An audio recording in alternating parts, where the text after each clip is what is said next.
El título del mensaje es una oposición que no cede, pero el evangelio procede. Una oposición que no cede, pero el evangelio procede. Ese es el título de nuestro mensaje que vamos a ver el día de hoy, hermanos. ¿Amén? Hemos dado la lectura de estos versículos y vamos a ver cosas pero que muy hermosas en estos pocos versículos que acabamos de leer, hermanos. Y una verdad muy grande que tal vez nosotros no aceptamos. Hay una verdad que tal vez es muy poco valorada, y es que los siervos del Señor, así como Pablo, si tú eres un siervo de Dios, una sierva del Señor, especialmente te digo los que se encargan de llevar la palabra de Dios, especialmente los pastores, especialmente aquel que va a evangelizar a las calles, aquel que evangeliza a sus familiares, amigos, van a sufrir desánimo.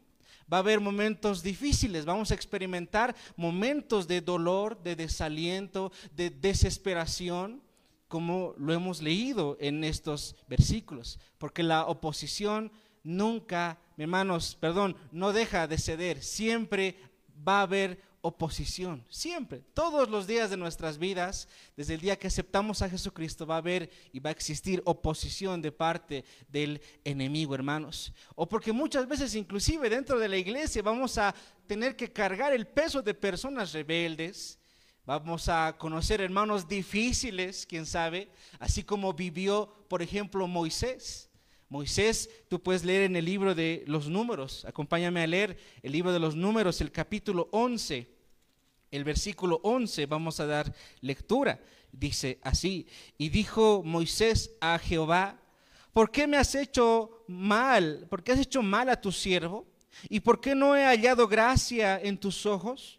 Que has puesto la carga de todo este pueblo sobre mí. Concebí yo a todo este pueblo, lo engendré yo para que me digas, llévalo en tu seno, como lleva la que cría al que mama, o la tierra de la cual juraste a sus padres. ¿De dónde conseguiré yo carne para dar a todo este pueblo? Porque lloran a mí diciendo, danos carne que comamos. No puedo yo solo soportar a todo este pueblo que me es pesado en demasía. Y si así lo haces tú conmigo, yo te ruego que me des muerte, si he hallado gracia en tus ojos, y que yo no vea mi mal. Mire, acá está el gran Moisés, el libertador, en un momento difícil, en un momento de desesperación. La carga era muy grande para él. ¿Y qué le pide Moisés al Señor? Señor, quítame la vida si es posible, si he hallado gracia delante de ti, porque esta carga es muy pesada, es difícil.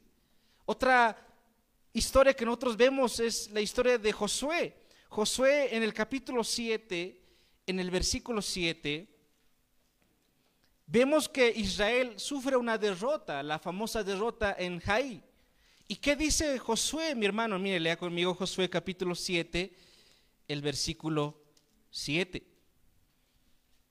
Entonces Josué rompió sus vestidos y se postró en tierra sobre su rostro delante del arca de Jehová hasta caer la tarde. Él y los ancianos de Israel echaron polvo sobre sus cabezas. Y mira el versículo 7. Y Josué dijo, Señor Jehová, ¿por qué hiciste pasar a este pueblo el Jordán para entregarnos en las manos de los amorreos, para que nos destruyan? Ojalá nos hubiéramos quedado al otro lado del Jordán. Mira el lamento de Josué. Josué sufre una derrota. Él está triste, él está desesperado y dice, Señor, ¿por qué estamos pasando esto?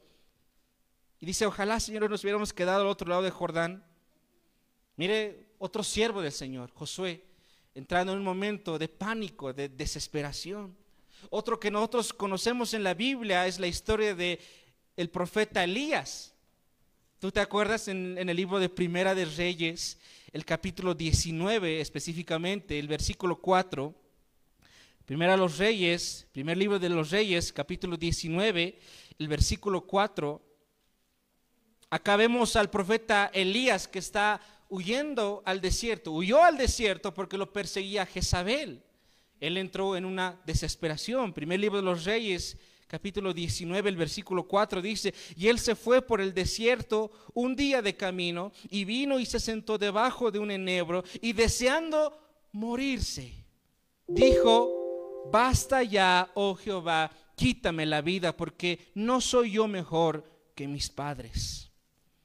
Vemos ahí que los siervos del Señor, Moisés, Josué, Elías, personajes de renombre que nosotros le hemos leído sus historias, entran en un momento difícil, en un momento de desesperación, en un momento tal vez de duda, en un momento triste. Están pasando momentos complicados. Pablo tampoco se escapó de este momento difícil. Pablo también sufrió el desaliento en su vida.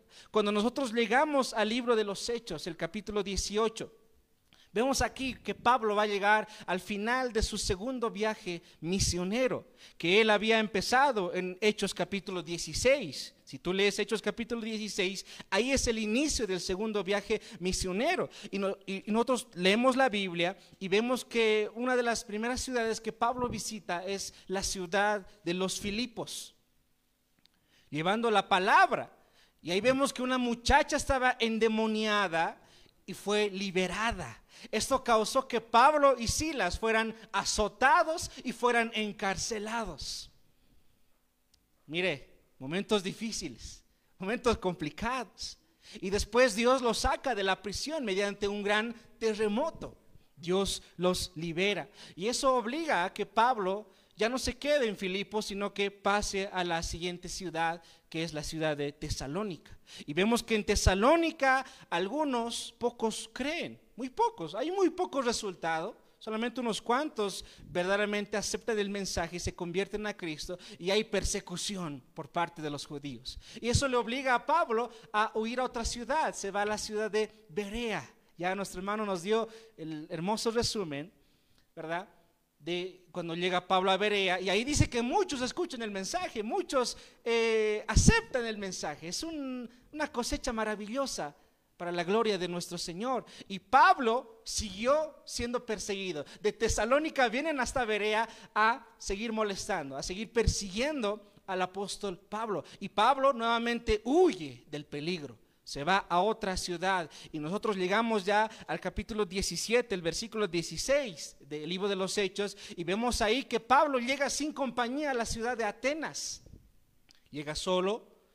Atenas era una ciudad muy grande, era una de las ciudades más grandes que había en los tiempos de Pablo, una de las más importantes de Grecia. Una ciudad importante en cuanto a cultura, en cuanto a conocimiento, una ciudad importante en cuanto a historia, porque personajes grandes habían compartido ahí sus filosofías. Lo hemos visto, hemos escuchado hoy inclusive en las universidades, colegios se enseñan filosofías de Platón, de Aristóteles, filosofías de Sócrates. Y vemos acá que había dos filosofías especiales, ¿no?, la de los epicúreos y de los estoicos, ¿no?, donde sus representantes más grandes, Epicuro y Zenón, compartían ahí las filosofías. Pero esta ciudad, además de tener toda esta historia, este conocimiento, eran totalmente idólatras. Había mucha idolatría. Cuando Pablo llega a esta ciudad, en Hechos capítulo 17, el versículo 16, lo ha leído nuestro hermano, nos muestra que Pablo, ¿cómo se siente? Él se siente, ¿qué dice? En el versículo 16, él estaba triste. Su espíritu se enardecía viendo la ciudad entregada a la idolatría. Y por si faltaba, mis hermanos, algún dios, los atenienses habían inventado a un dios no conocido. Por si faltaba algún dios, existía un dios no conocido. Esa era, mis hermanos, la gota que tal vez puede rebalsar. Pablo estaba triste. Pablo estaba triste por esta ciudad.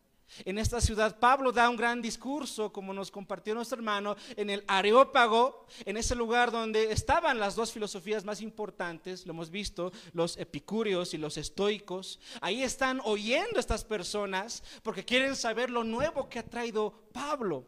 Y Pablo empieza con un tremendo argumento hablando del Dios creador, el Dios que creó los cielos y la tierra, el Dios que creó todo. Pero cuando Pablo llega al punto de hablar de la resurrección, dice que las personas cierran sus oídos. Los filósofos, los que están ahí, cierran sus oídos y le dicen: en otra oportunidad, Pablo, te vamos a seguir escuchando, ya estamos cansados, otra oportunidad te vamos a oír.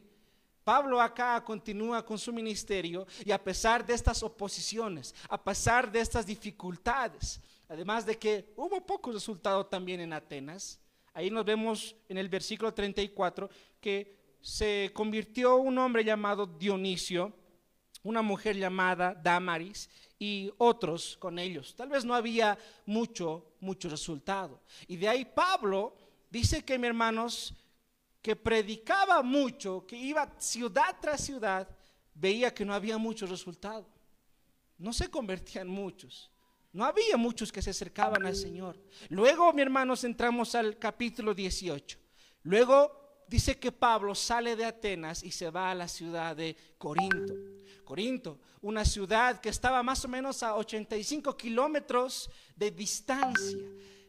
Nos podemos nosotros imaginar que más o menos de acá hasta Patacamaya. Más o menos es un aproximado.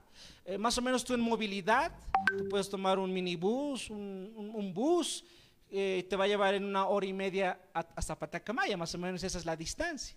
Pero a pie, más o menos son casi un día de camino, más o menos unas 22 horas. En ese tiempo, tú te recordarás, no había como hoy tenemos, ¿no? Un minibús, no había un taxi, no había un bus, no existía el teleférico, nos movíamos fácilmente. En ese tiempo, la mayor parte de las travesías era a pie. Pablo tenía que caminar muchos kilómetros de ir a una ciudad a otra ciudad. Acá nosotros leemos en el versículo 1 y parecería que Pablo está yendo a la esquina, parecería que Pablo está yendo a 10 minutos, pero en realidad eran horas y horas de viaje, hermanos. Y acá, en este capítulo 18, Pablo va a llegar al final de su segundo viaje misionero, donde va a empezar al final del capítulo 18 su tercer viaje misionero, y va a fundar especialmente estas dos grandes iglesias muy pero que muy conocidas, la iglesia de Corinto y la iglesia también de Éfeso. Se van a fundar en este capítulo 18, y estas dos ciudades son muy importantes porque nosotros tenemos cartas. La primera carta del apóstol Pablo a los Corintios, la segunda carta del apóstol Pablo a los Corintios, la carta a Éfeso, la epístola a los Efesios. Tenemos ahí dos ciudades muy, pero que muy importantes. Y mire, lea conmigo el versículo 1. Dice así: después de estas cosas, Pablo salió de Atenas y fue a Corinto. Pablo entonces llega a Corinto, después de todas estas cosas, después de todas estas circunstancias difíciles, después de mucha oposición, después de mucho rechazo, después de mucha persecución. Corinto era una de las ciudades más grandes que existía en la época del apóstol Pablo. Más o menos llegaba a unos 600,000 habitantes, era grande. La ciudad de Éfeso, por ejemplo, tenía un aproximado de 1,000,000 de habitantes. Y Corinto era otra ciudad muy, pero que muy grande. Pero déjame decirte que por lo menos 400,000 de esos habitantes en Corinto eran esclavos. Era muy, pero que muy diversificada su población, pero había más esclavos que libres, ¿no? Era una ciudad que estaba plagada de esclavos. Vamos a ver qué más tenía Corinto. Corinto también era un centro comercial muy importante. Tenía una ubicación muy estratégica. Era un lugar multicultural con varios famosos puertos. Uno de los famosos puertos que nosotros encontramos en la Biblia es el puerto de Cencreas, que estaba en Corinto, cosa que atraía a muchos comerciantes, a muchos marineros. Esa era la ciudad de Corinto, un lugar ideal para que los soldados romanos se retiraran, se jubilaran.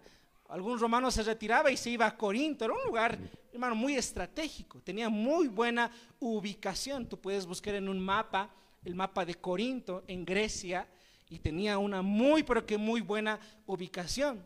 Pero esta ciudad también estaba entregada por completo a los deleites pasajeros de la vida.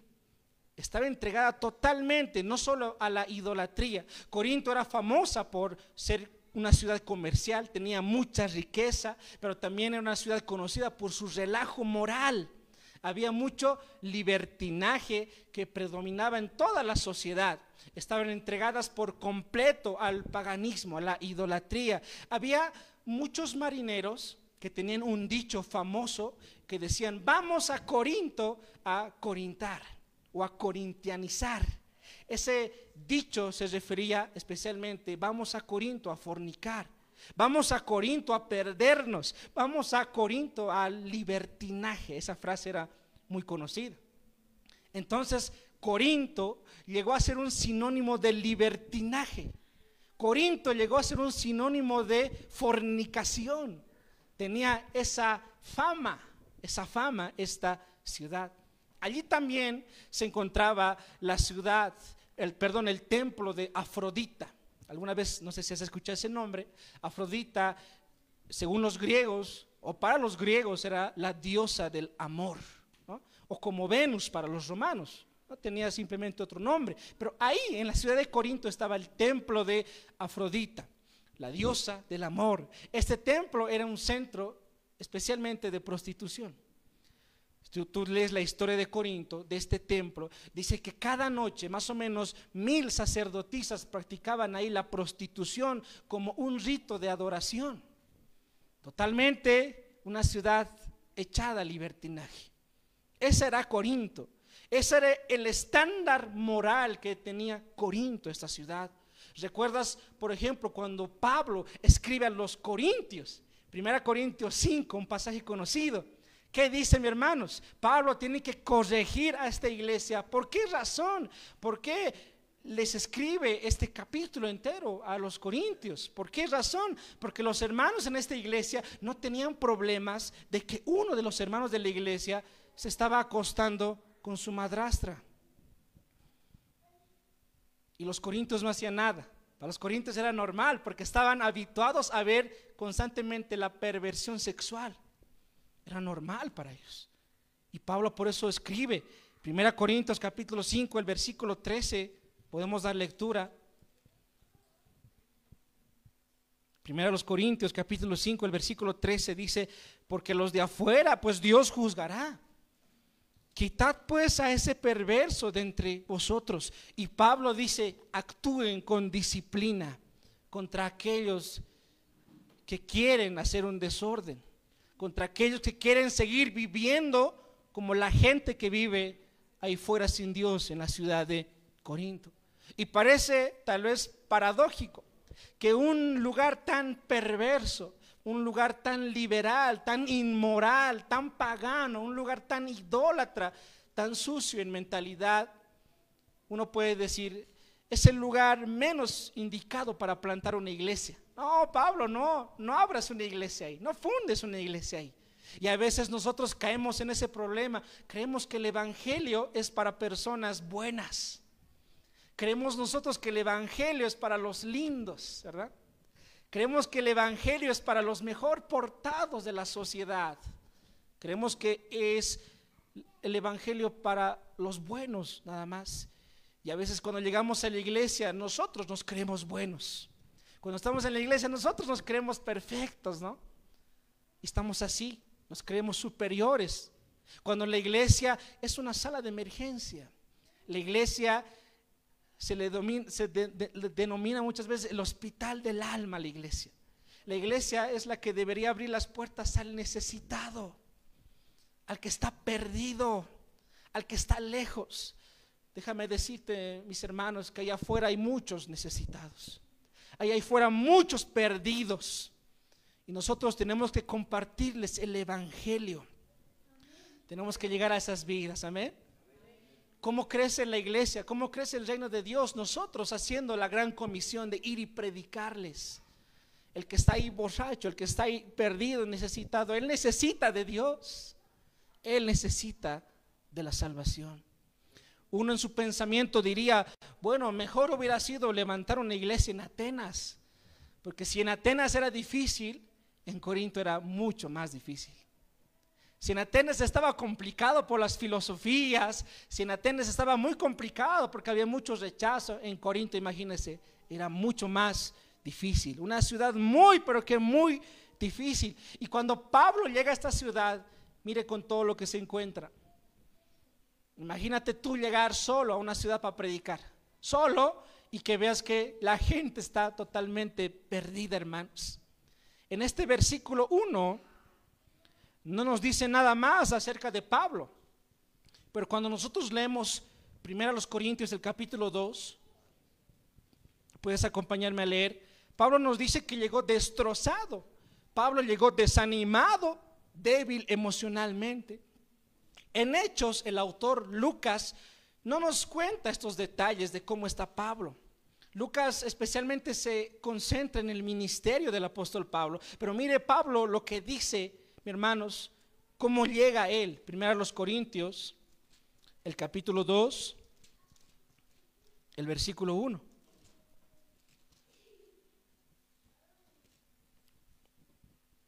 Dice así: así que, hermanos, cuando fui a vosotros, les está hablando los corintios, para anunciaros el testimonio de Dios, no fui con excelencia de palabras o de sabiduría, pues me propuse no saber entre vosotros cosa alguna sino a Jesucristo y a este crucificado. Y estuve entre vosotros con debilidad y mucho temor y temblor. Y ni mi palabra ni mi predicación fue con palabras persuasivas de humana sabiduría, sino con demostración del Espíritu y de poder, para que vuestra fe no esté fundada en la sabiduría de los hombres, sino en el poder de Dios. ¿Cuál fue la prioridad del apóstol Pablo? Predicar a Jesucristo, predicar el evangelio. Él estaba, dice que mal, hermanos. Él estaba, mi hermano, pasando un momento de debilidad, un momento de temor, un momento complicado. No sabemos tal vez las razones específicas, hermanos, pero mire cuál era la prioridad del apóstol Pablo: predicar la palabra de Dios. ¿Qué está pasando con Pablo? No sabemos las causas, no podemos saber qué pasaba en su mente, en su corazón en ese momento, por qué estaba así, pero lo que aprendemos es que los siervos de Dios siempre enfrentarán momentos difíciles de desánimo. Tú como cristiano vas a tener momentos difíciles, complicados, duros, sea por la oposición del enemigo, sea tal vez por una mala interpretación, por humillación, por malos obreros, malas amistades, desleales. Va a haber momentos difíciles. Pablo sintió este gran desánimo, de persecución en persecución. No había mucha respuesta de la gente. Incluso tal vez, déjame decirte, estaba enfermo.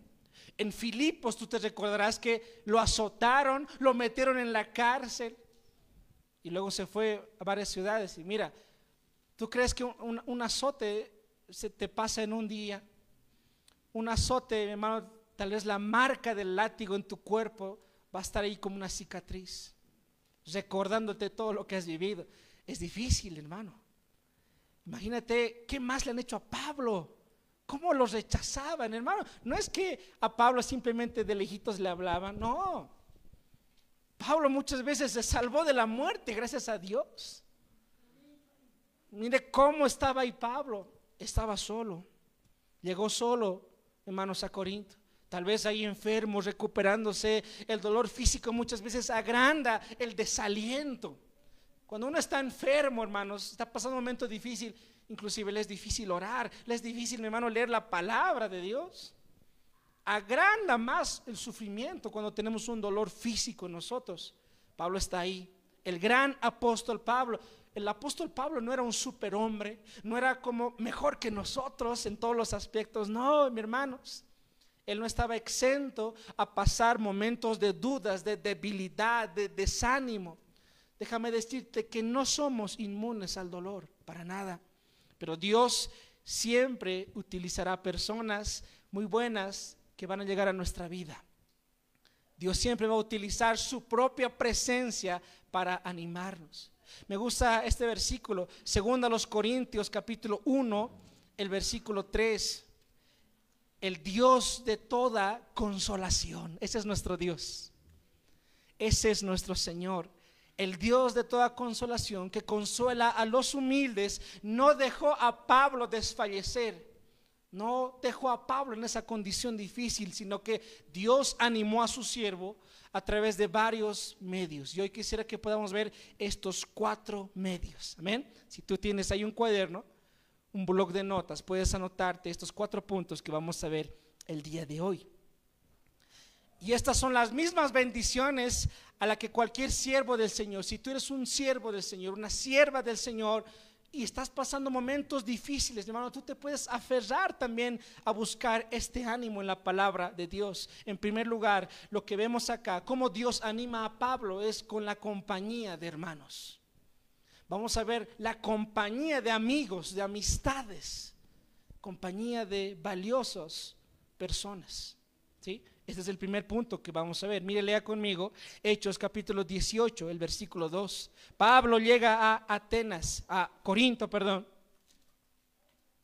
y dice el versículo 2: y halló a un judío llamado Aquila, natural del Ponto,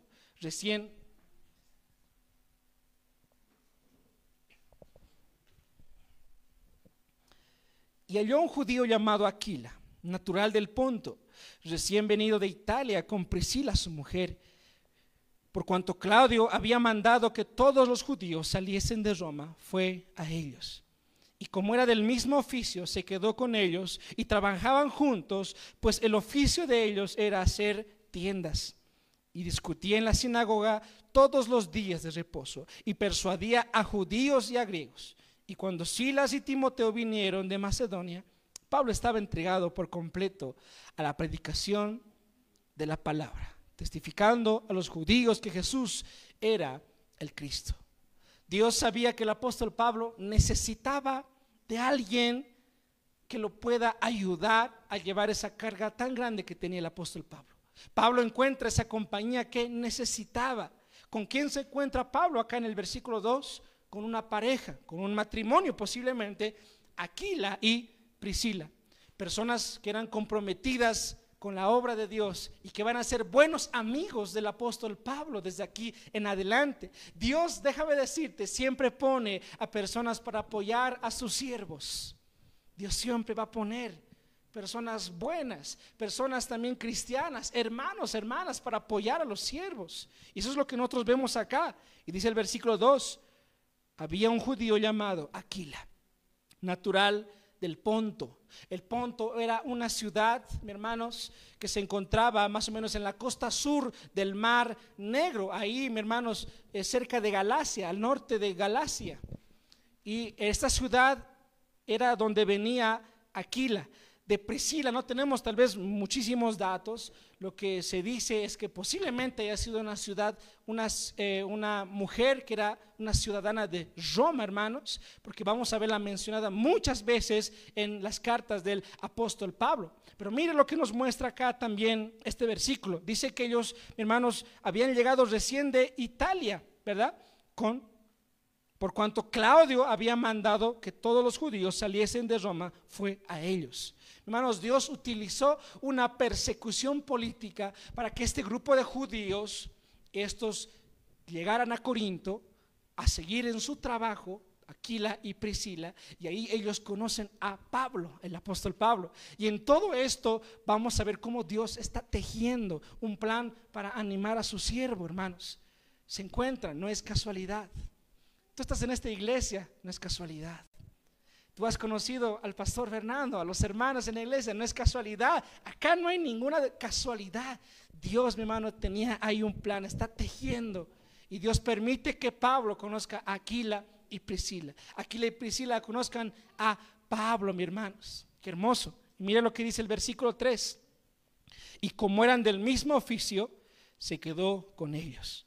Y trabajaban juntos, pues el oficio de ellos era hacer tiendas. Posiblemente ellos, quién sabe, se encontraron ahí en la sinagoga, porque Pablo siempre iba a la sinagoga a predicar. Se encontraron tal vez ahí, hermanos, y empezaron a hablar, quién sabe, del oficio. Empezaron a hablar, no, tú a qué te dedicas, yo me dedico a esto. Entonces empezaron a hablar, quién sabe, ahí del cuero, cómo se hacen las tiendas, cómo se arman las campañas.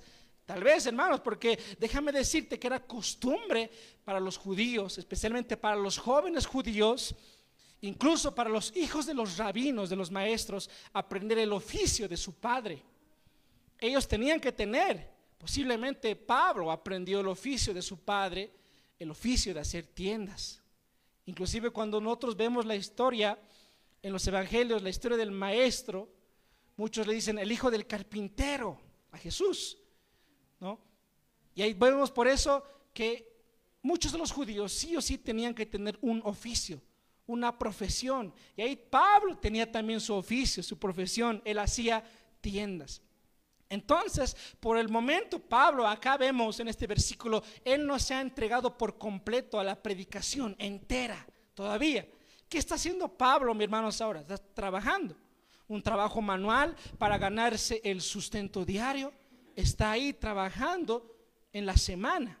Aunque era Pablo un hombre preparado, un hombre culto, no sentía el menosprecio por trabajar. Y aunque Pablo tenía todo el derecho de pedir ayuda porque era un apóstol, tenía necesidades como nosotros tenemos necesidades, un alimento, un almuerzo, vestimenta, ropita, mi hermano, él no lo hace. ¿Por qué no lo hace Pablo? ¿Por qué no pide ayuda? Y nosotros podemos ver, por ejemplo, y mire lo que Pablo habla y dice: contra los que me acusan, esta es mi defensa. ¿Acaso no tenemos derecho de comer y de beber?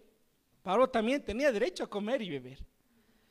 No tenemos derecho de traer con nosotros una hermana por mujer, como también los otros apóstoles y los hermanos del Señor y Cefas. ¿O solo yo y Bernabé no tenemos derecho de no trabajar? ¿Quién más? ¿Quién fue jamás soldado a sus propias expensas? ¿Quién planta viña y no come de su fruto? ¿O quién apacienta el rebaño y no toma de la leche del rebaño? Digo esto solo como hombre. ¿No dice esto también la ley? Porque en la ley de Moisés está escrito: no pondrás bozal al buey que trilla. ¿Tiene Dios cuidado de los bueyes? ¿O lo dice enteramente por nosotros? Mira ahí la pregunta del apóstol Pablo. ¿Qué dice Pablo? Él dice: tenemos derecho a recibir nosotros un beneficio por nuestro trabajo que hemos hecho. Sí, esto no fue escrito solamente por los animales. Acá en el versículo 8 que vemos, ¿verdad? Y el versículo 9 especialmente, dice que los bueyes trabajaban, trillaban el trigo, mis hermanos, y podían comer de ese trigo. Y el apóstol Pablo dice: ¿acaso solamente Dios habla por los animales? Nosotros en la Biblia sabemos que Dios alimenta a las aves del campo. Dios cuida, mis hermanos, de su naturaleza, de su creación. Dios cuida de los animales, de las aves, de todo Dios cuida. ¿Cuánto más Dios no cuida a sus siervos? ¿Cuánto más Dios no cuida a los que le aman, a los que obedecen sus mandamientos? Pablo tenía todo el derecho de aplicar este principio a su vida, pero él no lo hace. ¿Por qué no lo hace? ¿Por qué no pide ofrendas? ¿Por qué no pide una ayuda el apóstol Pablo? ¿Por qué en vez de pedir ayuda él trabaja? Él está armando sus tienditas, está vendiendo ahí. ¿Por qué razón? Mire, otro pasaje que puede ayudar a entendernos. Segunda a los Corintios, el capítulo 11, el versículo 7. Segunda a los Corintios, capítulo 11, el versículo 7. Dice así: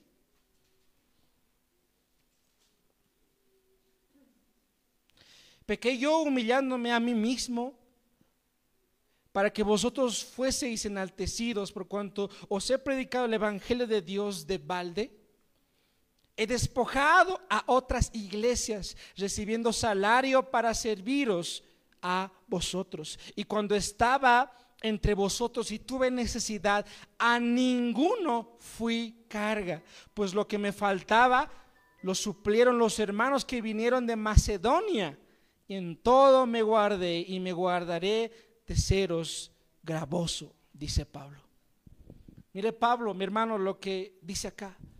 Él no pedía ofrendas ahí de la iglesia donde él fundaba, donde él estaba preparando. No, él dice más bien: me ayudaban de otras regiones, especialmente de Tesalónica y de Filipos, es donde más recibía ayuda el apóstol Pablo, de otras ciudades. Porque al comenzar la iglesia, él no quería que ninguno de ellos pensara que Pablo venía a venderles el evangelio. Pero eso no significa que no merecía. Pablo no quería ser gravoso. Pablo no quería que los demás judíos vieran que Pablo estaba viniendo a pedir ofrendas. Él no quería eso. Por eso Pablo mejor prefería trabajar si es que había necesidad, y él costearse los pasajes, él costearse los gastos, él pagar sus necesidades. Él dice, no quiero serlos gravosos a ustedes. Hoy en día nosotros vemos a falsos maestros, a falsos apóstoles, vemos a hombres orgullosos, mentirosos, que nunca tal vez aceptarían rebajarse el salario, o nunca aceptarían, quién sabe, rebajarse a los trabajos manuales.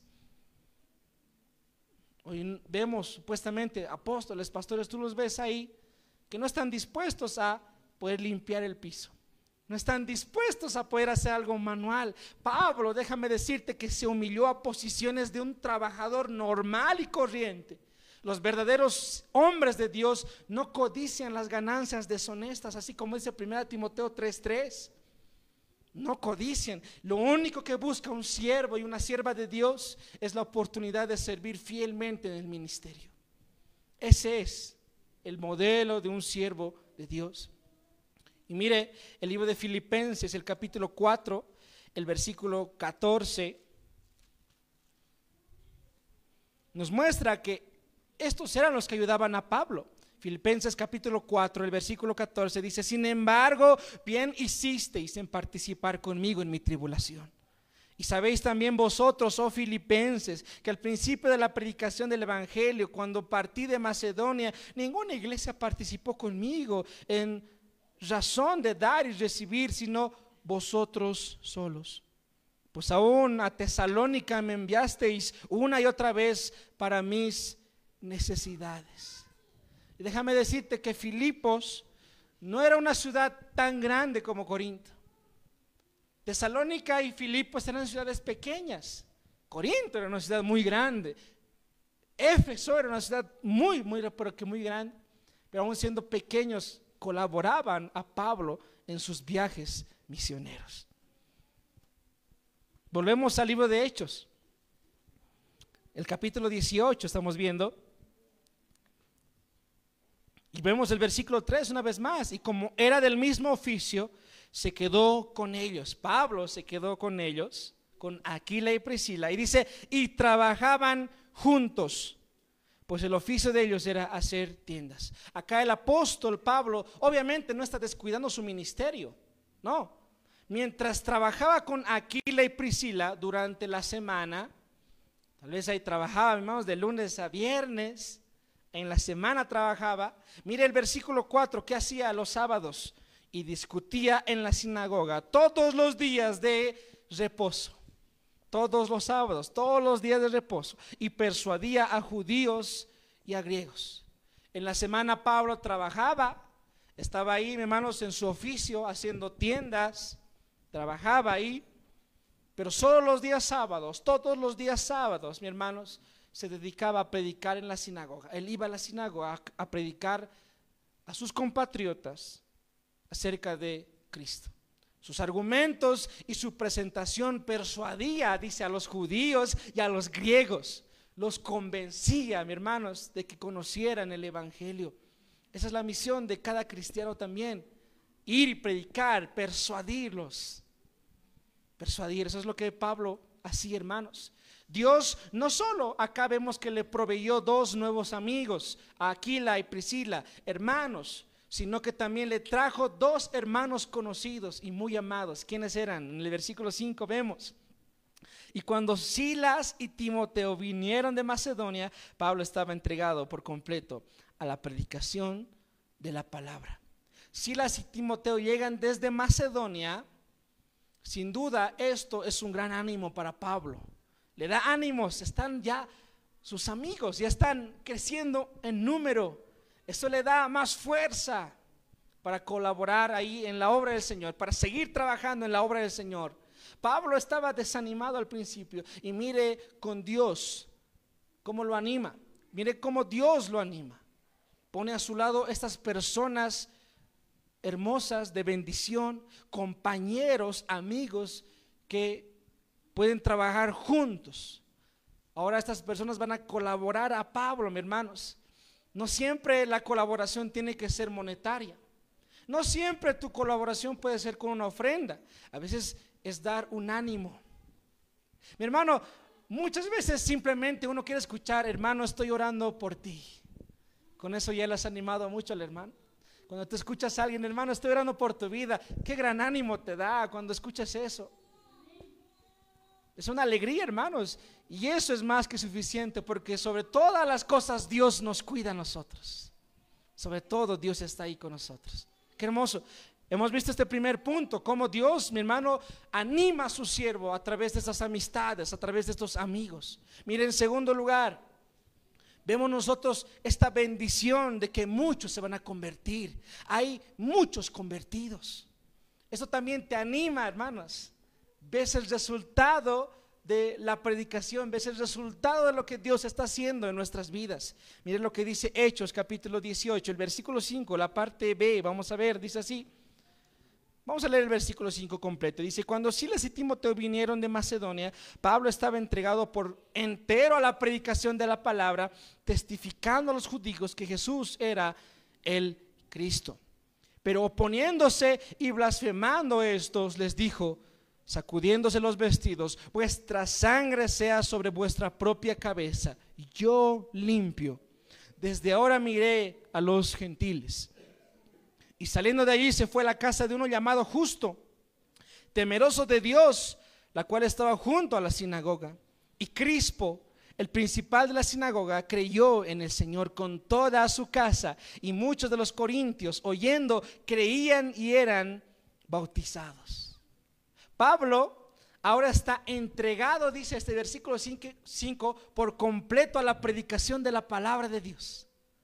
Por completo. Ahora sí, de lunes a lunes, como se dice, todos los días. ¿Por qué? Porque ahora los hermanos que han llegado, Silas, Timoteo, han venido a colaborarle, a apoyarle. Han traído tal vez esas donaciones económicas, ese sustento, para que el apóstol Pablo esté en su llamado completo, esté dedicado a eso. Por eso dice acá: ahora sí Pablo está entero, está entregado por completo a la predicación de la palabra. Dios no llamó al apóstol Pablo a construir tiendas. Dios no le llamó a un trabajo manual. No, Dios lo llamó a predicar el evangelio. El apóstol Pablo, el apóstol a los gentiles, ahora está entregado. Esta palabra, entregado por entero, significa entregarse por completo al llamado. Todos los días, totalmente entregado, enfocado. Ahí está Pablo. Mire lo que dice la Nueva Versión Internacional en este versículo. Cuando Silas y Timoteo llegaron a Macedonia, Pablo se dedicó exclusivamente a la predicación, testificando a los judíos que Jesús era el Cristo. Exclusivamente. Ya no hacía otra cosa Pablo. Ya no estaba haciendo tiendas, ya no estaba trabajando, sino que estaba entero, 100% predicando la palabra, el evangelio del Señor. Ahora Pablo nuevamente está aquí en la carrera y está entregado por completo a testificar que Jesús es el Cristo, lo que muchos judíos hasta hoy, mis hermanos, no pueden ver. Hasta el día de hoy muchos judíos están esperando a su Mesías, pero acá está Jesús. Pablo está predicándoles que Jesús era el Mesías, el Cristo, el Señor. Y mire lo que continúa el versículo 6. Pero poniéndose y blasfemando estos, les dijo, sacudiéndose los vestidos: vuestra sangre sea sobre vuestra propia cabeza, yo limpio. Desde ahora miré a los gentiles. Y como sucedía a menudo, Pablo predicaba el evangelio a muchos de sus compatriotas judíos y los judíos los rechazaban. Los rechazaban, no querían escuchar. Y acá claramente vemos esta palabra, oponiéndose. Se oponían, hermanos, una oposición que no cede. Acá vemos esta famosa oposición que hemos visto en el libro de los Hechos, oposición tras oposición. Vemos acá que se oponían e incluso dice que blasfemaban, hermanos. Blasfemaban tal vez contra Pablo, blasfemaban, quién sabe, contra, hermanos, Cristo, con el mensaje. Y esto es un pecado muy grave. Un pecado muy grave, blasfemar contra Cristo, mis hermanos. Y por eso Pablo, mire la reacción de Pablo. Pablo se da cuenta que en este punto era inútil seguir ahí, ya no podía estar ahí. porque no querían ellos oír. Entonces dice que se sacude la ropa, se sacude los vestidos, y este era un gesto muy judío, sacudirse, ¿verdad? Sacudirse, mi hermano, la ropa. Y acá también vemos en este versículo 6 que dice, mi hermanos, sacudiéndose los vestidos, él dijo: vuestra sangre sea sobre vuestra propia cabeza, yo limpio, desde ahora miré a los gentiles. Este era un gesto judío, hermanos, un gesto muy tradicional, pero también a la vez dramático, ¿sí? Dramático de rechazo, porque cuando los judíos iban a visitar una ciudad gentil, hermanos, por costumbre ellos al volver se sacudían, dice, el polvo de sus pies, se sacudían los vestidos, hermanos. Era una acción porque ellos tenían un odio a los judíos, y los judíos decían: no, cuidado, yo me contamine, ¿verdad?, con lo que he pisado en esta ciudad, entonces tengo que sacudirme del polvo de los pies y de mis vestidos. Inclusive nosotros vemos esto que Jesús mismo les dice a, hermanos, a sus apóstoles en Lucas capítulo 9. Puedes acompañarme. Vemos acá este gesto judío en Lucas capítulo 9.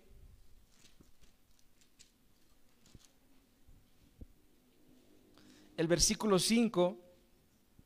Mire cómo Jesús manda a sus 12 apóstoles. Y dice así: y donde quiera que no os recibieren, salid de aquella ciudad y sacudid el polvo de vuestros pies en testimonio contra ellos. Mire este gesto judío. Si los rechazaban, hermanos, como judíos, ellos se sacudían del polvo de sus pies, se sacudían las vestiduras en forma de rechazo. Era un gesto judío. Este acto de Pablo simbolizó su rechazo por los judíos, por la actitud de ellos, porque ellos mostraban una actitud negativa. Y luego vemos la asombrosa afirmación de Pablo que dice: vuestra sangre sea sobre vuestra propia cabeza. Yo, dice Pablo, estoy limpio. Esto indicaba que los opositores, los que rechazaban, estaban totalmente siendo responsables por lo que estaban haciendo ellos. Esto es muy similar a la historia de la atalaya. Cuando tú lees el libro de Ezequiel, el capítulo 33, si tú quieres puedes acompañarme a leer Ezequiel capítulo 33, el versículo 2. Acá nos muestra la historia de la atalaya. ¿Cuál era la misión de la atalaya? ¿Cuál era el deber de la atalaya? Anunciar, avisar si venía el peligro. Si el atalaya avisaba cuando había un peligro y la gente no hacía nada, pues no era responsabilidad ya del atalaya, porque el atalaya avisó, comunicó el peligro. Y miren lo que dice Ezequiel capítulo 33, el versículo 2. Hijo de hombre, habla a los hijos de tu pueblo y diles: cuando trajere yo espada sobre la tierra y el pueblo de la tierra tomare un hombre de su territorio, y lo pusiere por atalaya, y él viere venir la espada sobre la tierra y tocare trompeta y avisare al pueblo, cualquiera que oyere el sonido de la trompeta y no se apercibiere, y viniendo la espada lo hiriere, su sangre será sobre su cabeza. El sonido de la trompeta oyó y no se apercibió, su sangre será sobre él, mas el que se apercibiere librará su vida. Pero si el atalaya viere venir la espada y no tocare la trompeta, y el pueblo no se apercibiere, y viniendo la espada hiriere de él a alguno, este fue tomado por causa de su pecado, pero demandaré su sangre de mano del atalaya. Esto es muy similar a lo que Pablo está haciendo. Pablo les estaba anunciando el verdadero evangelio. Pablo les estaba mostrando, mis hermanos, a Jesús, que era el Cristo. Les estaba diciendo la verdad. Arrepiéntanse de su pecado, vuélvanse a Cristo. Solo en Él hay salvación. Pero ahí los judíos no querían escuchar. Escuchaban, pero rechazaban. ¿Y qué dice Pablo? Vuestra propia sangre está sobre su propia cabeza, yo estoy limpio. Eso es lo que indicaba, mis hermanos. Desde este momento Pablo se absolvió de cualquier culpa, mi hermano. Y desde este momento Pablo se fue a predicar a los gentiles. Pablo ya no paraba en la sinagoga predicando a los judíos. Uno que otro griego escuchaba ahí. No, ahora Pablo se va a predicar a los gentiles. Mire lo que dice Hechos. Volvemos a Hechos, el capítulo 18.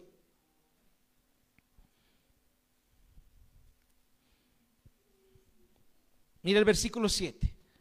Y saliendo de allí, ahí de la sinagoga, se fue a la casa de uno llamado Justo, temeroso de Dios, la cual estaba junto a la sinagoga.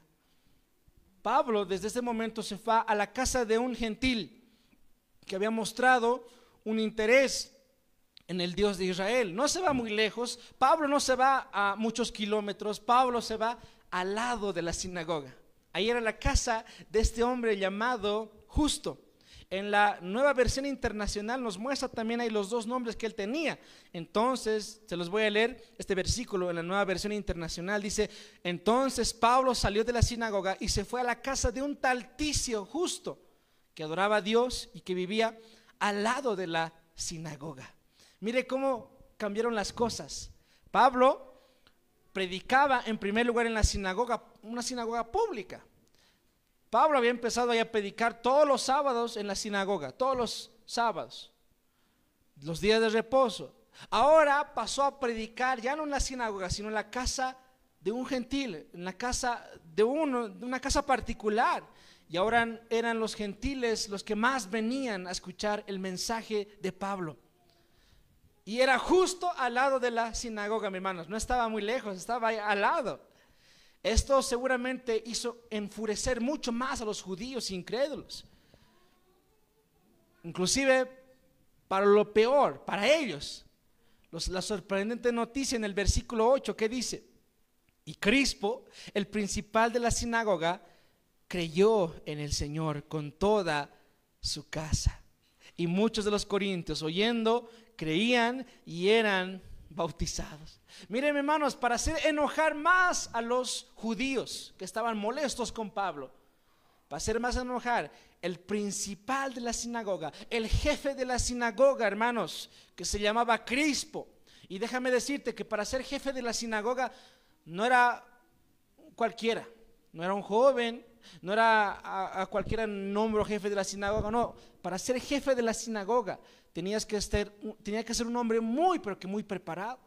Muchos años conociendo, mis hermanos, la ley, conociendo todas las tradiciones. Tenía que ser alguien muy, pero que muy respetado. Y Crispo era alguien muy importante. Y dice que él creyó en el Señor con toda su casa.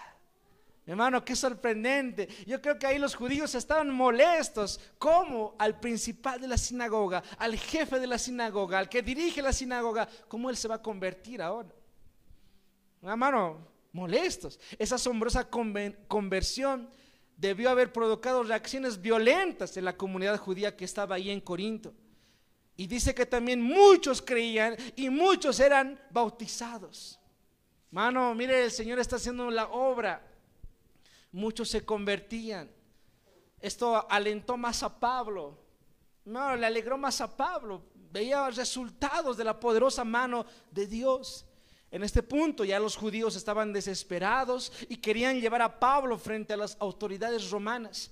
Sin embargo, antes de esa prueba, Dios mismo le proveyó a Pablo consuelo.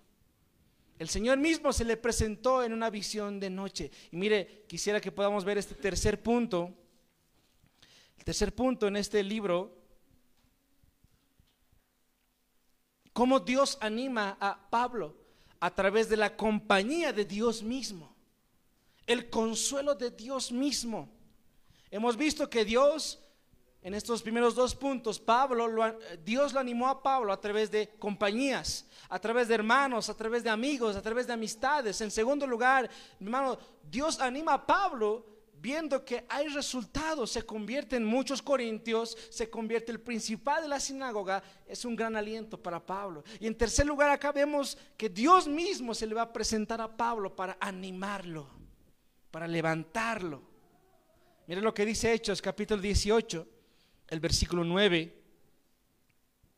Entonces el Señor dijo a Pablo en visión de noche: no temas, sino habla y no calles, porque yo estoy contigo, y ninguno pondrá sobre ti la mano para hacerte mal, porque yo tengo mucho pueblo en esta ciudad.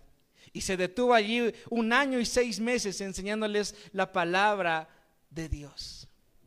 Mire, los amigos de Pablo, Silas, Timoteo, Aquila, Priscila, le dieron mucho ánimo a Pablo.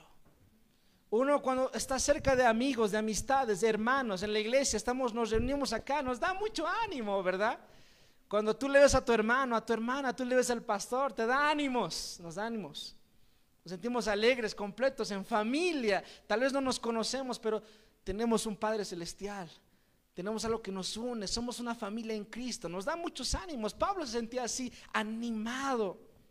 También se animó mucho Pablo por los recién convertidos, el jefe de la sinagoga, muchos corintios bautizados. Era un gran ánimo para Pablo. Pero con todo esto también creció la oposición. Todo lo bueno que tú hagas en esta vida va a tener también oposición, mi hermano. Todo tiene oposición. Todo lo bueno tiene oposición. Tú lees la Biblia, de principio a fin tiene oposición.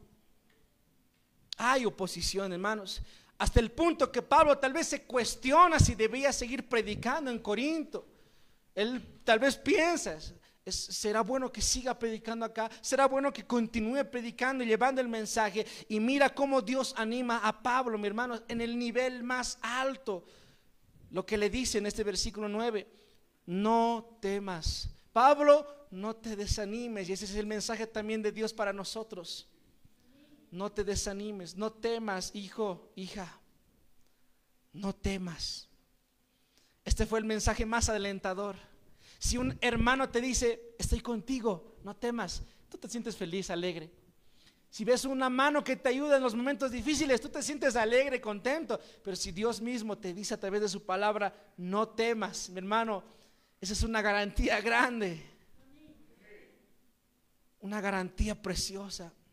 Ese fue el mensaje más alentador que respondió a la prueba que tenía Pablo en su mente. No temas. Y déjame decirte que no temas es uno de los mandatos más repetidos en la Biblia. Tú lees toda la Biblia, tú lees los salmos, hermanos, encontramos que Dios siempre les decía a sus siervos: no temas, yo estoy contigo. Y mira cómo continúa, dice: no temas, habla, no calles.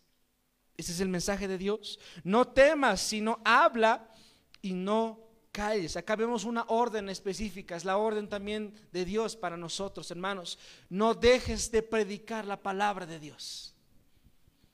No temas, pero tampoco te calles, sino que no dejes de predicar la palabra de Dios. Predica a tus amigos, predica a los cercanos, a tus familiares. No tengas miedo, no tengamos miedo, sigamos predicando. Y acá Dios le dice a Pablo: no calles, Pablo, sino habla, sigue predicando. Y mire esta promesa acá del versículo 10: porque yo estoy contigo. Qué bendición leer esto. Dios mismo le dice: yo estoy contigo. Algo similar que Dios le dice a Josué, ¿verdad? Le dijo a Josué cuando él asumió el liderazgo, cuando Moisés murió, hermanos. ¿Qué pasó? ¿Qué le dice Dios a Josué? Josué capítulo 1, el versículo 9, un versículo muy famoso. Josué 1:9, lo conocemos de memoria, ¿verdad? Pero mire, lea conmigo el versículo 5, Josué 1:5, dice así: nadie te podrá hacer frente en todos los días de tu vida. Como estuve con Moisés, estaré contigo. No te dejaré ni te desampararé. Mire el versículo 9. Mira que te mando que te esfuerces y seas valiente. No temas ni desmayes, porque Jehová tu Dios estará contigo en donde quiera que vayas. ¿Qué más podemos pedir, mis hermanos? ¿Qué más podemos pedir? Si Dios nos ha prometido que va a estar con nosotros. Pablo ahora tenía esta grande garantía. El Señor mismo estaba con él en su ministerio y Dios mismo le promete su presencia, así como nos lo prometió también a nosotros. Mateo 28:20, ¿qué dice la palabra del Señor?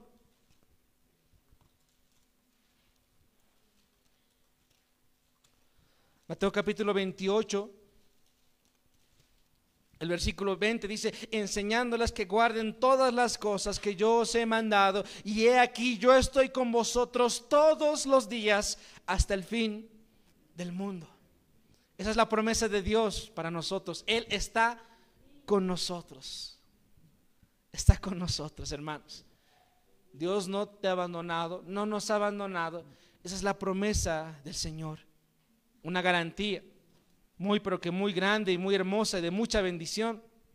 Mire, volvemos a Hechos, y mire lo que Dios le sigue hablando a Pablo. En el mismo versículo 10 dice así: porque yo estoy contigo y ninguno pondrá sobre ti la mano para hacerte mal. Mire la promesa de Dios. Dios que le promete a Moisés: ninguno te va a poner la mano para hacerte el mal, Pablo. Si Dios te dice eso, es porque así va a ser. Si Dios le dijo esto a Pablo, es porque así pasó, hermanos. Porque Dios no miente. Dios no es como nosotros. Nosotros decimos muchas promesas al aire, prometemos muchas cosas a Dios, pero Dios no es como nosotros. Lo que Dios dijo se hace. Él cumple sus promesas. Y finalmente Dios le dice a Pablo: yo tengo mucho pueblo en esta ciudad. Yo tengo mucho pueblo acá, así que sigue predicando. Esto me recuerda mucho a la oración de Jesús, el Maestro, en Juan capítulo 17. ¿Tú te acuerdas de esa oración? Juan capítulo 17, el versículo 20. Dice así, mire la oración de Jesús: mas no ruego solamente por estos, sino también por los que han de creer en mí por la palabra de ellos. Mire cómo el Señor oraba por los que se iban a convertir, por los muchos que se iban a convertir. Eso nos dice que no importa el lugar donde nosotros estemos, no importa el lugar, Dios siempre tendrá ahí un pueblo. Dios siempre tendrá ahí. Pero ¿qué hay que hacer? Lo que Dios le dice a Pablo. ¿Qué tenemos que hacer? No calles, no te desanimes, sino predica la palabra de Dios. Dios te ha permitido nacer en esta ciudad, vives en esta ciudad, no calles, predica, dice la palabra, porque Dios también tiene un pueblo en esta nación, en este lugar, en este país, en esta ciudad. Dios tiene un pueblo, mis hermanos. Dios tiene mucho pueblo en este lugar, y lo que vemos acá es una gran garantía. ¿Qué significa? Que si lanzamos la red, que si lanzamos, mi hermano, la semilla, que es la palabra de Dios, si predicamos la palabra de Dios, cuando tú vas a recoger la red, hermano, van a venir los peces. Esa es la garantía, la promesa. Usted y yo fuimos uno de esos peces. Usted y yo llegamos a Dios gracias a que alguien nos predicó la palabra de Dios, gracias a que escuchamos un mensaje en la radio, en la televisión, en el internet. Escuchamos la palabra del Señor. Muchos de nosotros tal vez no teníamos interés en conocer el evangelio. Muchos de nosotros estamos perdidos, alejados, y Dios tuvo misericordia. Alguien arrojó la red y ahora estamos acá por la misericordia de Dios. Qué bendición. Es lo que tú y yo tenemos que seguir haciendo. No calles, sino predica, porque Dios tiene mucho pueblo en este lugar. Así como pasó con Pablo, mis hermanos, él tenía que seguir predicando, y lo que Pablo hizo fue obedecer. Amén, Señor, yo voy a seguir predicando, no voy a callar. Tal vez estoy desanimado, tal vez había miedo. Tenemos miedo muchas veces de predicar a nuestros familiares, amigos. Tenemos miedo de salir a la calle. Tenemos miedo, hermanos, ¿qué dirán de mí? No, tengo miedo. El Señor dice: no temas y no calles. Aún hay mucha gente que alcanzar, aún hay muchas vidas que alcanzar. Y mire, estos eran los corintios. Uno puede ver a los corintios y no se podría imaginar, ¿será que los corintios, esta gente tan mala, tan perversa, tan perdida, se puedan convertir? Ahí es la pregunta. Muchos de nosotros vemos, ¿verdad?, a políticos, vemos a gente muy mala y pensamos, ¿será que esta gente puede convertirse? Nos preguntamos. Tú hubieras visto los Corintios y decir, ¿será que esta gente puede convertirse? Y la respuesta es sí, no hay nada imposible para Dios.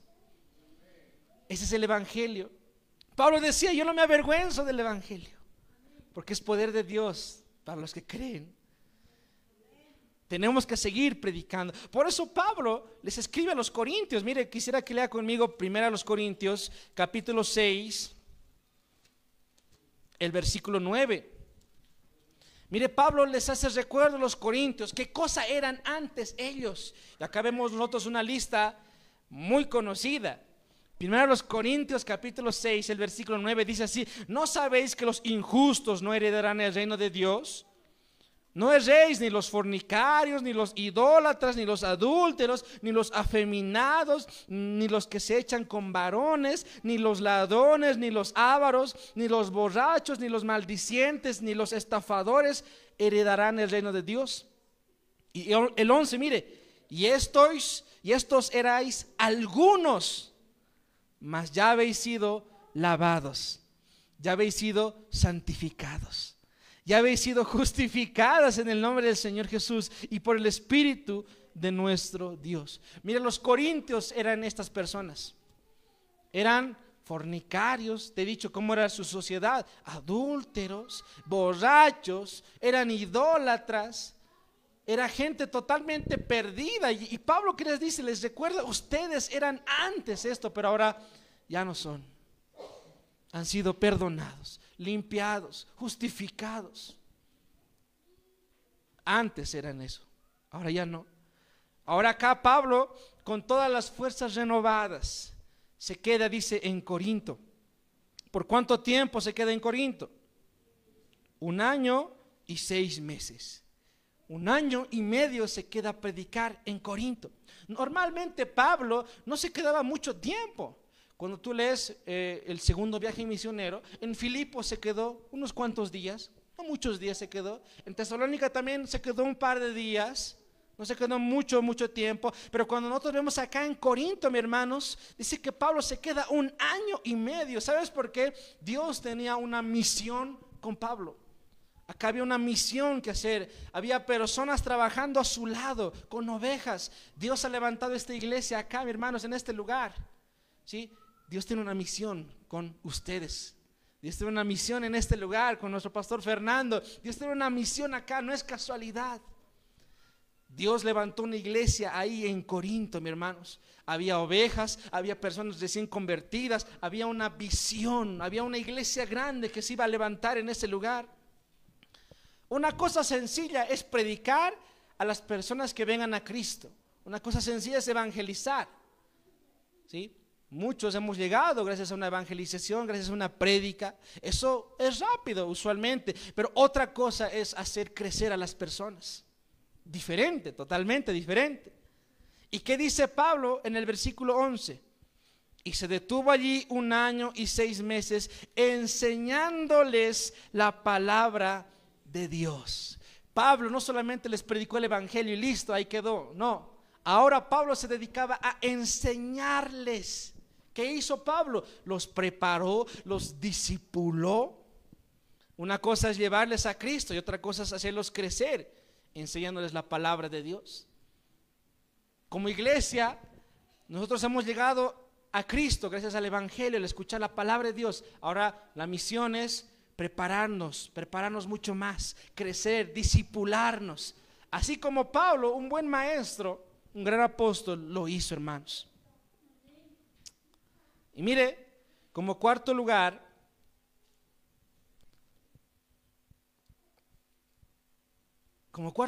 nosotros vemos acá cómo Dios anima, apoya a Pablo, viendo que la oposición no va a vencer, la oposición no va a tener victoria, la oposición será frustrada.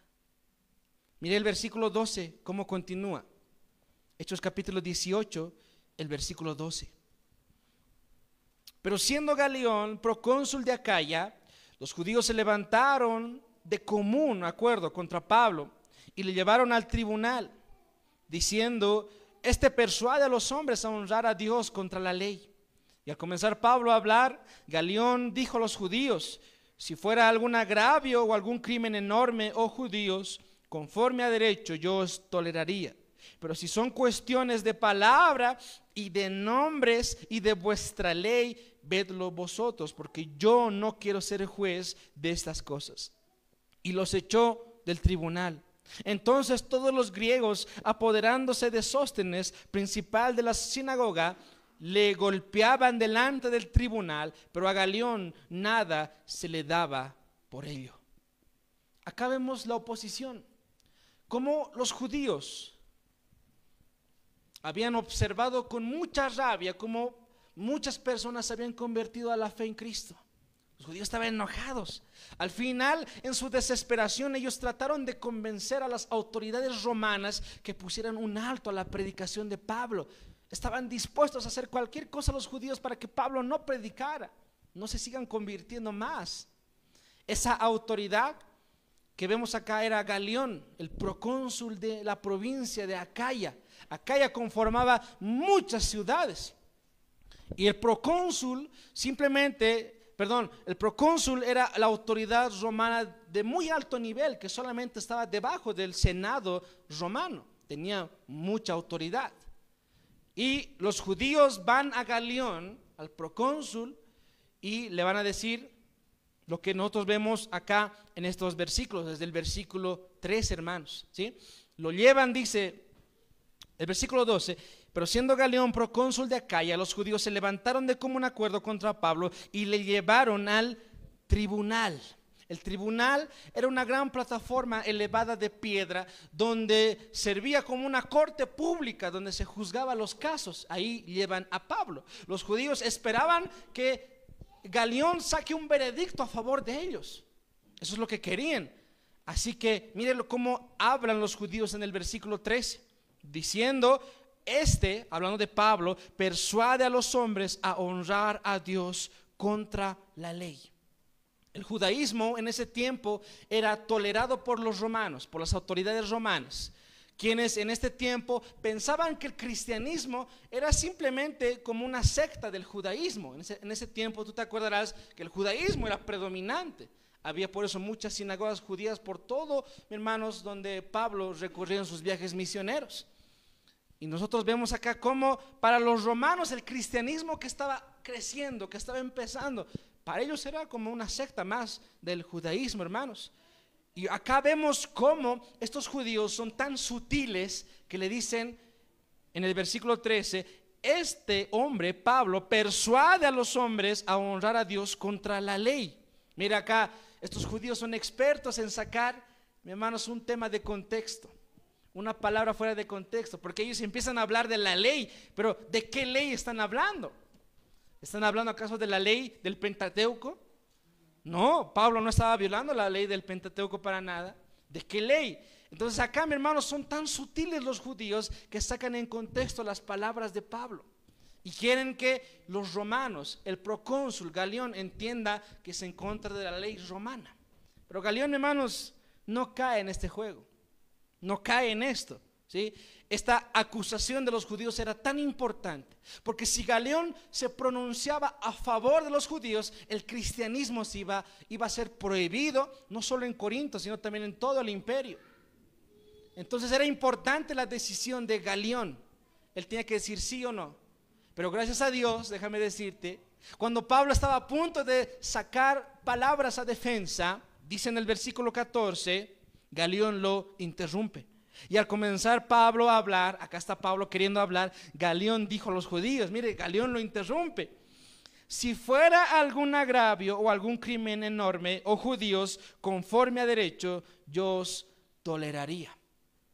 El procónsul no quiso meterse en las diferencias internas dentro del judaísmo. Él pensaba que eran del judaísmo. Entonces, por lo tanto, vemos acá, hermanos, que él dice: yo no quiero meterme. Oficialmente dijo que no se habían cometido delitos. Pablo no cometió ningún delito, algún agravio, Y Galión desestimó el caso y no quiso ser juez ni tomar decisiones. ¿Y qué les digo? Ustedes háganse a cargo. Acá no ha pasado nada, acá no hay nada, no sentenciamos a nada ni a nadie. Acá cada uno por su lado. Cuando los judíos, mis hermanos, querían escuchar lo contrario, querían que prohíban a Pablo a predicar, pero gracias a Dios no se dio esto, hermanos, porque la promesa de Dios era: tú sigue predicando, yo estoy contigo. Sigue predicando, yo estoy contigo. Y esa es la promesa de parte de Dios, hermanos, también para nosotros. Sigamos predicando la palabra de Dios, hermanos. Y mire, ya vamos a finalizar con esto. Mire el versículo 16, y acá los echó del tribunal. Galión los echó. Cuando los judíos tal vez querían persistir en sostener el caso contra Pablo, Galión los echó del tribunal fuera. Salgan de acá, ya no es un tema mío. Y no echó ninguna sentencia contra Pablo. Y mira el versículo 17. Entonces todos los griegos, apoderándose de Sóstenes, principal de la sinagoga, le golpeaban delante del tribunal, pero a Galión nada se le daba de ello. Mira, te voy a leer la Nueva Versión Internacional, lo que dice esto. Entonces se abalanzaron todos sobre Sóstenes, el jefe de la sinagoga, y lo golpearon delante del tribunal, pero Galión no le dio ninguna importancia al asunto. Acá vemos que, mis hermanos, todos los que estaban ahí escuchando tal vez a Galión, que querían que prohíban a Pablo predicar, ellos querían que a Pablo lo arrestaran o lo expulsen de la ciudad para que no siga predicando. Pero Galión dice: aquí no pasó nada, aquí no hay ningún problema, ese es el caso interno entre ustedes, resuélvanlo entre ustedes. Pero como Galión no dijo nada, no sacó ningún favor a los judíos, entonces dice que la muchedumbre ahí, hermanos, se molestó. ¿Y a quién fueron a regañarle? ¿A quién fueron, hermanos, a agarrarle? A Sóstenes, quien había reemplazado a Crispo. Crispo, en el versículo anterior, hermanos, en el versículo 8, él era el principal de la sinagoga, él era el jefe de la sinagoga. Pero ¿qué pasó? Crispo se había convertido al cristianismo. Crispo se había convertido al mensaje del evangelio de Pablo. Así que tuvieron que reemplazar al jefe de la sinagoga. ¿A quién pusieron? A Sóstenes. Sóstenes, que reemplazó a Crispo. Otro jefe ahí de la sinagoga. Estaban enojados con Sóstenes, posiblemente porque no llevó buenos argumentos para que arrestaran a Pablo. Estaban enojados, ¿verdad? Con él, molestos. Y posiblemente este Sóstenes sea el que nosotros encontramos en 1 Corintios, el capítulo 1, el versículo 1. Mire, puede leer conmigo 1 Corintios capítulo 1, el versículo 1, dice así: Pablo, llamado a ser apóstol de Jesucristo por la voluntad de Dios, y el hermano Sóstenes. Posiblemente este otro jefe de la sinagoga, posiblemente este principal de la sinagoga, también se convirtió al cristianismo. Mire, para los judíos debió ser un dolor de cabeza. Primero Crispo, el jefe de la sinagoga, el principal de la sinagoga, ahora también Sóstenes. Mire, para los judíos era algo inaceptable cómo sus mayores representantes, las cabezas ahí de la sinagoga, se estaban convirtiendo al cristianismo, al mensaje del apóstol Pablo, hermanos. Ese es el poder del evangelio. Ese es el poder del mensaje de Cristo, hermanos. Por eso tú y yo tenemos que predicar. Predica a tiempo y afuera de tiempo. Prediquemos sin cansancio. Y mire el versículo 18. Mas Pablo, habiéndose detenido aún muchos días allí, Pablo dice que permaneció un tiempo más en Corinto después de estos sucesos. Acá nos muestra que nosotros tenemos que seguir predicando la palabra del Señor. Pablo se quedó acá, pero no con los brazos cruzados. Pablo no se quedó un poco tiempo más acá sin hacer nada, sino que Pablo, mi hermano, seguía haciendo más y más discípulos. Más y más discípulos. Por eso Pablo, mi hermano, más adelante a Timoteo, ¿qué le dice? En 2 Timoteo, capítulo 2, el versículo 2. Segunda Timoteo capítulo 2, el versículo 2, que dice: lo que has oído de mí ante muchos testigos, esto encarga a hombres fieles que sean idóneos para enseñar también a otros. ¿Qué nos dice esto? Nunca dejamos de ser discípulos. Tú y yo nunca dejamos de ser discípulos. Nunca tienes que dejar de aprender la palabra de Dios. Jamás. Pero en algún momento dejamos de discipular a alguien para que continúe la obra del Señor. Tú y yo siempre vamos a aprender, pero el que te está enseñando algún tiempo va a dejarte de enseñar para ir a enseñar también a otro lugar. Un día tal vez tú estás enseñando a alguien, un día se va a terminar eso, sí, y vas a tener que ir a enseñar a otra parte o a otro lugar, a otros necesitados, hermanos. Por eso Pablo le decía a Timoteo, ¿verdad? Lo que has oído de mí, comparte, testifica, encarga a otros hombres para que también sigan con la obra de Dios. Tenemos que seguir enseñando, tenemos que saber, hermanos, cuándo nuestro tiempo va a terminar, porque acá Pablo en el versículo 18, Hechos 18 nos muestra que después se despidió de los hermanos y navegó a Siria. Pablo ya había terminado ahí su misión. Pablo había terminado ahí, se había quedado 1 año y medio y tal vez unos días más. Pero él había enseñado, había discipulado, había preparado.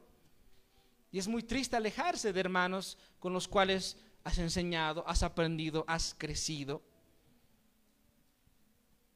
Pero acá nos muestra este momento, un momento de aprender, un momento de enseñar. Tenemos que continuar aún enseñando, tenemos que continuar aún aprendiendo, hermanos. Aquí Pablo ya no tenía ese miedo porque Dios le había prometido protegerlo. Estaba ahí feliz, estaba ahí, hermanos, ahí predicando aún el mensaje, hermanos, y el mismo consuelo y ánimo está disponible para todos los que sirven fielmente a nuestro Señor. Ese es el consuelo de Dios para nuestras vidas. Y quisiera que podamos leer este versículo más en Isaías capítulo 40. Isaías capítulo 40, el versículo 29.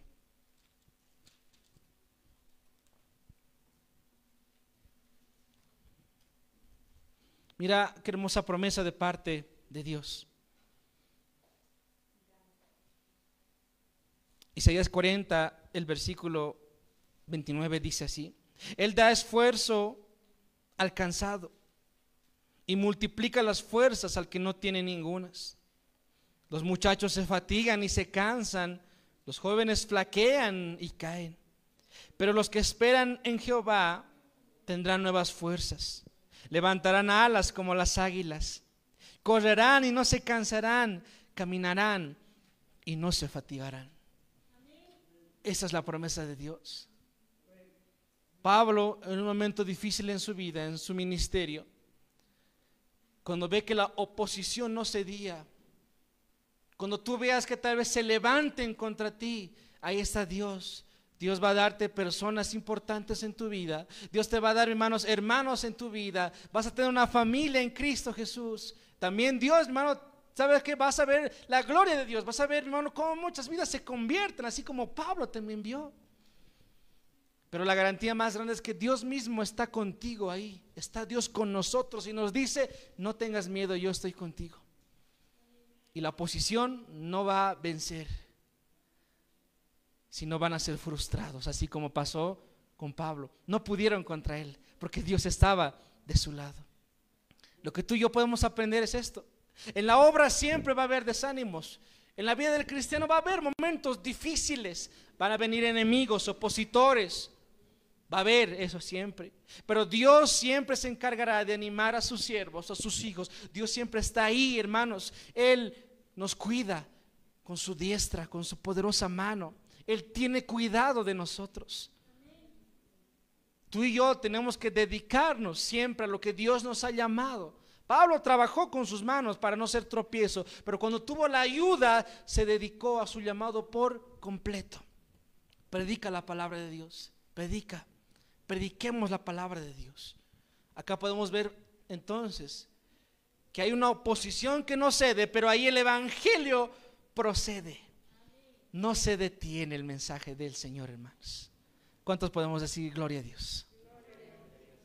Hermanos, entonces acá, ya para finalizar en el versículo 18, vemos que Pablo se despide de los hermanos y él vuelve a navegar hacia Siria. Va a volver nuevamente donde empezó, y con él estaba Priscila y Aquila, sus amigos que había hecho en Corinto, habiéndose rapado la cabeza en Cencrea, porque tenía hecho voto. Acá nosotros podemos ver este voto que hizo Pablo. Muchos, hermanos, piensan que es un voto nazareo, podría ser, donde era prohibido cortarse. Muchos también piensan que este voto era una promesa de Pablo a Dios, porque lo había guardado, lo había cuidado. Y él dice que, hermanos, se saca el cabello, no se quita, se corta el cabello para poder llevarlo hasta Jerusalén, posiblemente, ¿no? Acá no nos da muchísimos datos, pero nos muestra que esta era aún una tradición que tenían los judíos, pero no es una tradición que tú y yo tenemos que practicar, porque el libro de Hechos, hermanos, es un libro de transición. Vemos nosotros cómo muchas actitudes estaban cambiando de los judíos, estaban cambiando al cristianismo, ¿ah? A lo que nosotros hoy, ahora vivimos, gracias a las cartas del apóstol Pablo, ¿verdad? A las diferentes iglesias. De esta manera Pablo vuelve, hermanos, a donde empezó, va a ir a Jerusalén y va a de esa manera terminar su segundo viaje misionero y va a empezar su tercer viaje misionero, hermanos. ¿Cuántos podemos decir gloria a Dios una vez más? Vamos a hacer una oración, hermanos, esta hora de la tarde.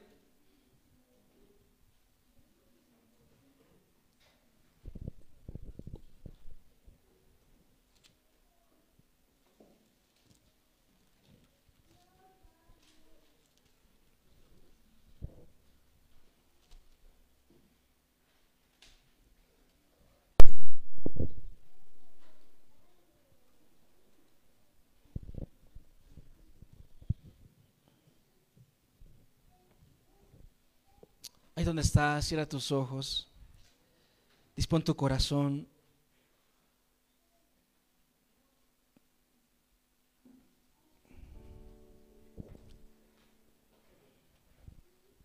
Dispón tu vida y podamos orar al Señor, agradeciéndole por su palabra, agradeciéndole por un día más que Él nos regala, por esta oportunidad, por todo lo que Dios permite que aprendamos día tras día.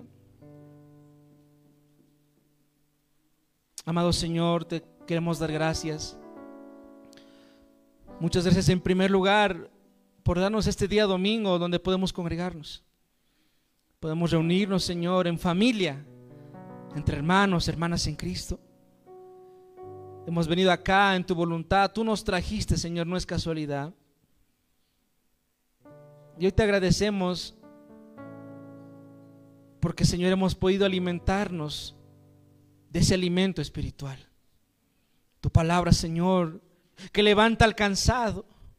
Tu palabra, Señor, que da fuerzas al necesitado. Hoy hemos visto, Señor, cómo Pablo llega a la ciudad de Corinto, tal vez pasando momentos difíciles, como tal vez muchos de nosotros estamos pasando. Alguna enfermedad, alguna tribulación, alguna prueba, algún desánimo que viene a nuestra mente, a nuestro corazón. Pero, Señor, tu palabra nos muestra cómo tú animaste a tu siervo, cómo tú le diste fuerzas a tu siervo, Señor. Hoy te rogamos, Señor, que tú también puedas alentar nuestras vidas. Hoy te pedimos, Señor, que tú puedas renovar nuestras vidas, para que el evangelio pueda seguir procediendo, para que el evangelio pueda seguir, Señor, adelante, y podamos seguir testificando que Jesús es el Señor, el Salvador, que no hay otro hombre dado a los hombres en el cual podamos ser salvos. Usa nuestras vidas, Señor, así como usaste la vida de Pablo. Usa, Señor, nuestros labios, usa nuestra boca, usa nuestras manos. Queremos ser instrumentos útiles, porque tenemos esa confianza de que tú tienes, Señor, un pueblo en esta ciudad. Así como tú tenías tu pueblo en Corinto, Señor, tú tienes un pueblo en esta nación, en esta ciudad. Ayúdanos, Señor, a poder llegar a esas personas que necesitan de ti. Ayúdanos, Señor, a poder llegar con el evangelio, con ese mensaje a los que necesitan, a los angustiados, a los perdidos. Ayúdanos, Señor Dios. Gracias por tu palabra. Gracias por este mensaje, Señor, que alienta nuestras vidas, que nos levanta, que nos fortalece, Señor. Gracias también por mis hermanos que han asistido, Señor, a esta reunión. Gracias por sus vidas, por sus familias. Gracias, Señor, por cada uno de ellos. Tú conoces su corazón, tú conoces sus vidas. Tú conoces, Señor, lo que están pasando, lo que están atravesando. Tú puedas, Señor, mostrarles el camino. Tú puedas mostrarles tu voluntad, Señor. Tú puedas guiarlos. Gracias, Señor Dios. Gracias, Señor Dios. Muchas gracias por todo. Oramos, Señor, también por nuestros pastores. Oramos por el pastor Fernando, Señor, que está allá en la ciudad, en el país de Perú. Señor, tú puedas seguir levantando a tu siervo. Tú puedas seguir fortaleciéndolo, Señor, mucho más. Oramos, Señor, también no solo por el pastor Fernando, sino por todos los que son tus siervos, que tal vez están haciendo misiones en diferentes lugares. Tú puedas, Señor, confortar sus almas, sus corazones, así como levantaste la vida de Pablo, Señor. Gracias, mi Dios. Gracias, mi Señor. Gracias, Padre. Gracias, Hijo, y gracias, Espíritu Santo de Dios. Gracias por tu palabra. Muchas gracias. Muchas gracias. A ti te damos la gloria, la honra, la alabanza por siempre y para siempre, Señor Dios. Muchas gracias. Muchas gracias. Muchas gracias. Muchas gracias, Señor. Gracias. Gracias. Y el pueblo del Señor dice amén, amén y amén. Muchas gracias, Señor. Gracias. Amén, mis hermanos, muchísimas gracias. Ha sido un placer poder compartirles este mensaje. Solamente les pedimos sus oraciones por la vida de nuestro pastor Fernando, también por la iglesia acá, por todos nuestros hermanos que conforman parte del equipo. Y sigamos adelante, no callemos, sigamos llevando el mensaje del Señor donde más se necesita. Dios los bendiga, hermanos.